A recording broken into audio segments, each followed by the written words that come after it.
The Pixel 4a 5G is a bit of an oddity. More than a Pixel 4a XL, but less than a Pixel 5 XL. It sits in the middle of Google's lineup this year with some fairly confusing branding, but ultimately it's $500 for a phone with most of the Pixel 5's core specs and camera system, and of course 5G. So let's dive in and see if this middle child of the 2020 Pixel lineup is actually worth buying. I'm Alex from Android Central, and this is our review of the Pixel 4a 5G.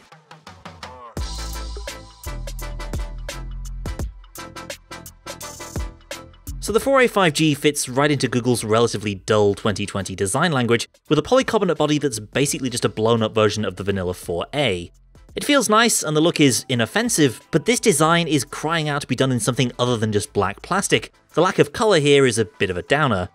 So if you've watched our Pixel 4a review, this is that design, but just a little bit bigger. There's a 6.2-inch screen diagonal, same Full HD Plus resolution as all the other Pixels this year, with decent but not outstanding brightness. One of the biggest things you'll miss out on from the Pixel 5 is a fast refresh rate. The 4a 5G has a 60Hz panel, though not all 60Hz screens are equal, and this is one of the more responsive 60Hz phones I've used.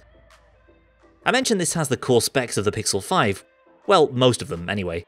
The Snapdragon 765G is on board here for quicker performance than the Pixel 4a, especially when it comes to graphics. That's in addition to 5G connectivity, as you might have guessed. But you only get 6 gigs of RAM here as opposed to the full 8 gigs in Google's top-shelf phone. In everyday app usage, you're not going to notice much of a difference. Certainly, I never noticed apps getting dumped out of memory like the Pixel 3 back in the day.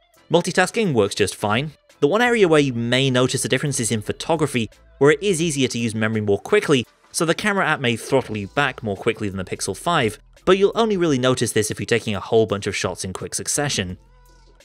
The camera is the other area where the premium over the regular Pixel 4a comes into play. This is literally the Pixel 5's camera, exact same lenses and sensors, with the same processor doing the number crunching.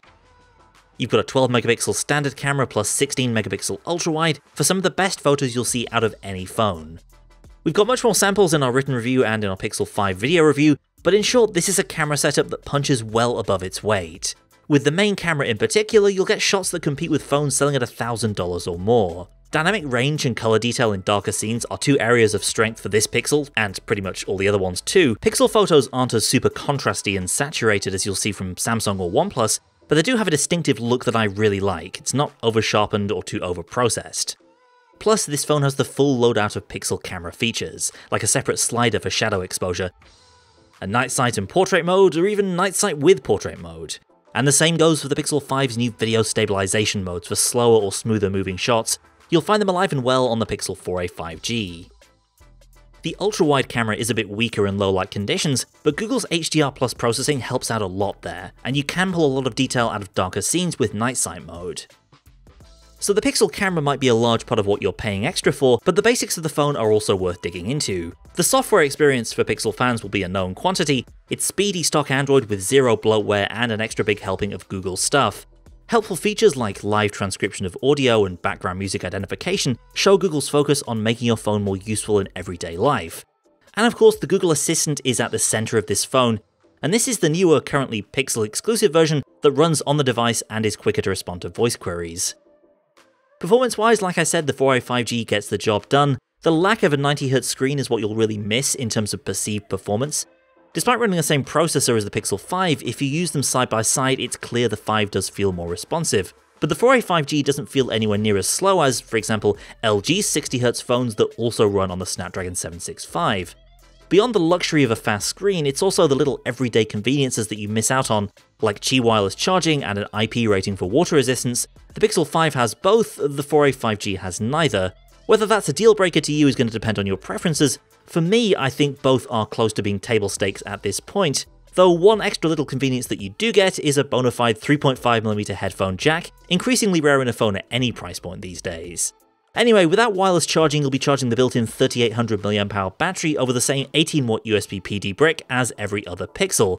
But that's not such a big deal considering the Pixel 4a 5G, like its sibling, is extremely battery efficient. Battery life closely matched what I've been getting out of the Pixel 5, which is to say you'll struggle to kill it off in under a day, and screen on times north of 7 hours are definitely possible. My biggest beef with the Pixel 4a 5G is probably just the general boringness of the design. This design in other colours could have been pretty fun, but in matte black it's about as bland a smartphone as you could possibly imagine, which is a shame because the core experience here is great. Google's Pixel software feels mature and speedy, with genuinely helpful feature additions, and because it's a Pixel, you're supported with day one platform and security updates all the way up to Android 14 in 2023.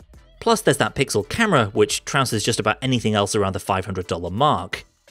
I still don't quite get why the 4a 5G is the largest of all the Pixels this year.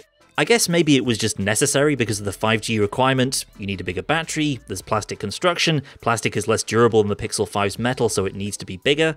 At this price point you're always going to be compromising in some way, and I think this phone has a pretty reasonable set of compromises. The great battery life but not the convenient charging, the great camera but a little bit less RAM, bigger screen but only 60Hz.